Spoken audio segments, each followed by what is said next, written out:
Hi, welcome to another edition of the Alan Rosenberg Show. I haven't done a from backlog to catalog video in quite a long time. And if you know my channel, just because I buy something or get a CD or album doesn't necessarily make it into my catalog collection. About 30% of what I get never makes it, and I get rid of it. So backlog to catalog is the videos where I actually show you stuff that I bought or got that actually makes it into my official collection. And some of this stuff is recent, some of this stuff is a couple years old. So let's get to it. We are going to do it alphabetically. I got about 29 to show you. Blue Rodeo was a Canadian band, or is a Canadian band that I heard of but knew nothing about. And when I did a video on Canadian musicians, a lot of people said, you got to get into Blue Rodeo. I found live at Massey Hall out in the wild, and you nailed it, man. I love this album, and I look forward to continuing getting more Blue Rodeo as I find them out in the wild. This is right up my alley. It's kind of like Americana kind of roots kind of music, and just terrific, almost like the band to a certain extent. I don't know, but boy, do I love it. Thank you for that recommendation. That was great. Cheapest purchase I made all year was this one. I hate the packaging. I found it at my local library for 25 cents. This is Lindsey Buckingham's most recent solo record. I'm a big fan of his, but this one bypassed me. I think it came out in 21, so 4 years ago. But it's a really strong one. It's still got that experimental kind of stuff in there, but it's more commercial and a strong Lindsey Buckingham album for sure. Camel, well, I have some Camel, and I'm always on the lookout. I did get the debut record, remastered by Andrew Latimer, really good package of it, and nice to have that in the collection along with my other Camel albums. John Coltrane, I am continuing on my jazz expedition, and I have a bunch of Coltrane. Giant Steps, one of his most famous records. This is a nice version with a ton of bonus tracks and a really good listen. There's a reason why it's classic. Now, I read a big book on Def Leppard that they wrote, and I loved it. I'm not a big Def Leppard fan, but I always respected them. Joe Elliott is obviously a really cool guy, really knowledgeable, a true musicologist, like an Elton John kind of a guy. And, their story is fascinating. And, what they did with Rick Savage, the drummer, when he lost his arm and they kept him on, man, I can't think of any other bands that did something like that or would do something like that. But I think the mark of a really good band sometimes is getting their lesser-known albums and see if they stand up. And that's what I've been doing with Def Leppard. So I got Slang, which is a very different sounding kind of Def Leppard album. And then I got Retroactive, which is kind of a compilation they threw together of deeper tracks, stuff that didn't make it. And they're both really good. I will not consider myself at this point a huge Def Leppard fan, but they're the real deal, no doubt about it, and good purchases. I also picked up X, another latter-day one, but that is in the backlog. Bob Dylan, what a find this was. I found this at a record show for $10. It's called Positively West 52nd Street. It's from the 1994 tour. I saw this, and I'm like, I know that was a particularly strong tour, reputation-wise, and this is 2 complete shows from Roseland and their soundboard, and they are amazing. Great set lists. He's in really strong form. It's like a rock and roll show. He's got a really kick-ass band. That's who's playing in the band right there. And you get the 2 complete shows. Even has Springsteen and Neil Young coming out at the end. It's 3 real CDs with that booklet. And what a set. And Dylan is in really strong form. What a great find this was. If this was an official live record, I'm telling you, this would be one of my favorite Dylan live records. Great, great find. Now, you might remember about 2 years ago at the flea market, I found like every Joe Ely album and like every John Prine album. I finally starting to dig into them this year, and I went big with Joe Ely, and I knew of him. In fact, I actually saw him live back in, I think, 82. He opened up for Tom Petty and the Heartbreakers, and he was great. I just never picked up his albums. And then I finally did. Now I finally got a bunch of them. So I got the debut album. In fact, this was autographed, and some of the other ones are autographed. Really good debut. The second one, Honky Tonk Masquerade, great track. It's a little overproduced, I think, more of like a country album. The first one I listened to is Live Shots, a legendary live record, and this is the deluxe edition with bonus tracks. Of course, this is from when he opened up for The Clash. So he's the real deal. For me, I love live records, and greatest hits, best ofs. Those are great ways to get into a band. This was the perfect entry. Then I listened to Time for Traveling, the Best of Joey Lee, Volume 2, all made up from the classic MCA years. Excellent collection, really loved it.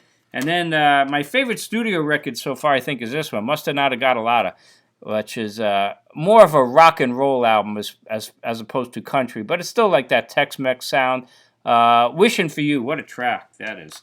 So there you have it, 5 from Joe Ely, and I got at least another 6 or so down there that I am working my way through, but I'm really enjoying him. Another one I got was this, I call it Fairport Convention. It's actually not. They call themselves The Bunch, and they're people from Fairport Convention and that family.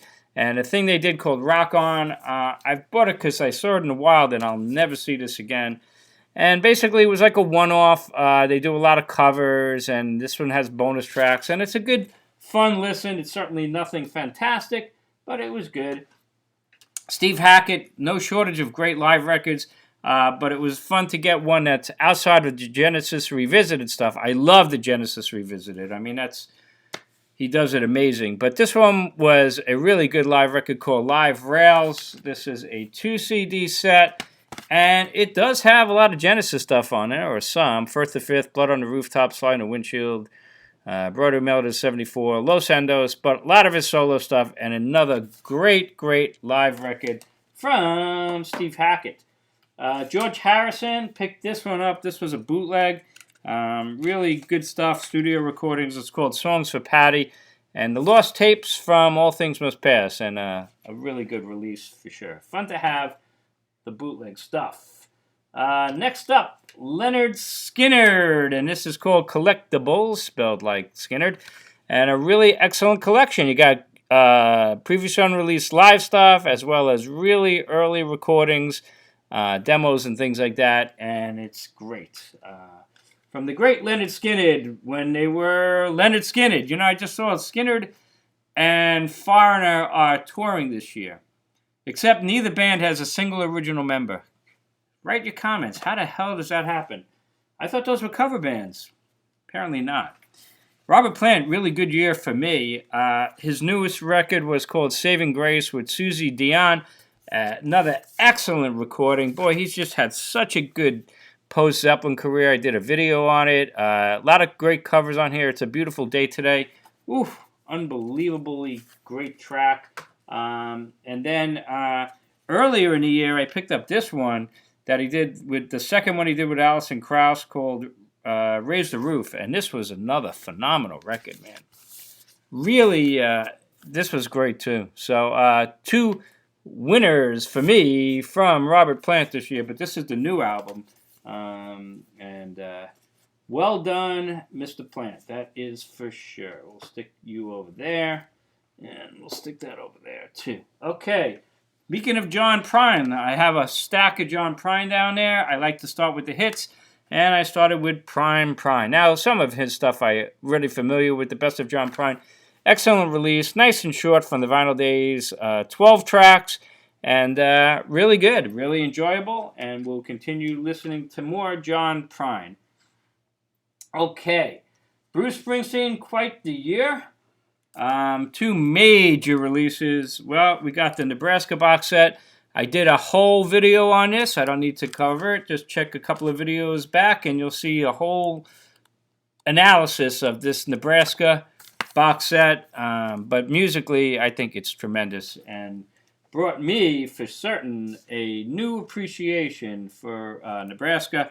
And then Lost and Found, I just did this video the other day.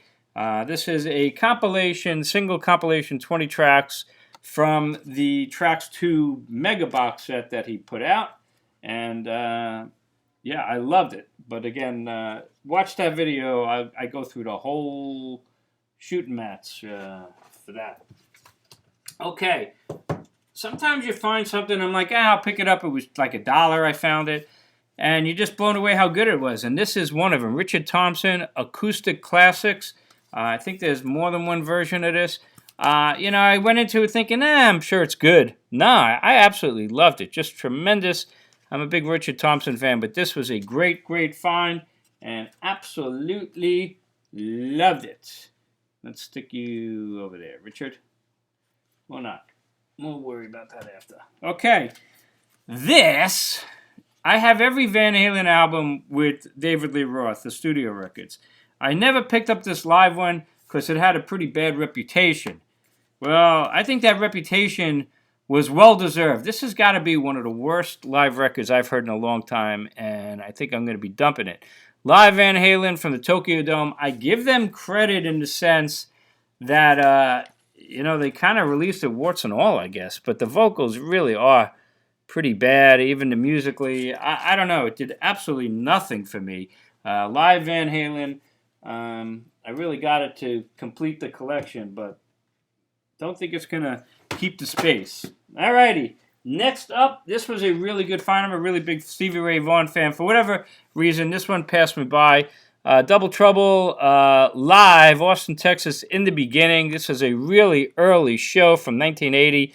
And boy, his gargantuan talent is there in spades, even from the very beginning. And a really nice recording. This was a great find. Whitesnake Unzipped. Now, I already had Starkers in Tokyo, an import CD, but this one, boy, I really enjoyed this a lot. This opens up like this. You got 2 full CDs, and what you have here is unzipped in the studio. The love songs are really, really great performances of these really good songs. A couple of bonus tracks, and then you get Starkers in Tokyo, which I had, but with the bonus tracks. And then Starkers in New York, another acoustic live one, acoustic one from 2008 versus the other one was 1997. Yeah, this is a really good collection, and I was really surprised how much I enjoyed it. I mean, I like Whitesnake. I'm not a huge fan, but that one, yeah, that was a great find. And then we got Neil Young and Crazy Horse Barn. I don't get everything Neil Young does. He's just too prolific, and I think he's reached a point where he just releases everything. But this one has a really good reputation, so I picked it up. It's got Nils Lofgren recorded in the bind, and I thought it was just okay. It was fine, but nothing fantastic in my opinion. All right, a couple more I'm going to show you, some bigger-sized ones. We got U2. This was a fan club release. I think I showed this in another video fairly recently. They call it U22, a 22-track live collection from the 360 tour. And this was for his fan club, their fan club. An amazing double live record. U2 is fascinating because they're one of the greatest live bands of all time, but they really do not officially release live records. They certainly release live DVDs and Blu-rays, but not the live albums. And so these fan club type releases are wonderful, and they're just great. And this is a really amazing booklet. So I found this in the wild, and what a great, absolutely love this. U22, 22 live tracks from the 360 tour from U2. I don't think you'll be able to find that anywhere. Alrighty, vinyl one, I got a ton of vinyl in the backlog. I still got to get into it. But this one I decided to check out. LA Jets, yeah, I bought it because of the cover. What can I tell you? Those great covers back in the day. But Karen Lawrence, I knew the name. Turns out this is a really fine record. And a lot of people seem to know about it. I talked about it once before. So that made it into the vinyl collection. And last but not least, I got this months and months and months ago, and it finally made it in. Wishbone Ash at the BBC box set, 1970 to 1988. It is a whopping, how many discs? 11 discs and a DVD. I think for this, I'll probably do its own video. I did videos on the other Wishbone Ash box sets. This one is certainly deserving. But yeah, this finally made it into the official collection. We'll stick that over there. So there you have it, 29 albums. That officially have made it into the Alan Rosenberg show. That Van Halen one, I don't know if that's going to make it. We'll see. It made it, but I think it's going to get the boot. As always, thanks so much for watching. Send your comments and your opinions. And it's the end of the year. This was a pretty fast year, wasn't it? But I'll do a recap at the end of the year of like my favorite purchases and best new artists and my top 3 albums of the year that I picked up this year. Alrighty, I will see you next time on the Alan Rosenberg Show. If you're new, check out the playlist and hit subscribe. That'd be really cool too. Alrighty, I'll see you around.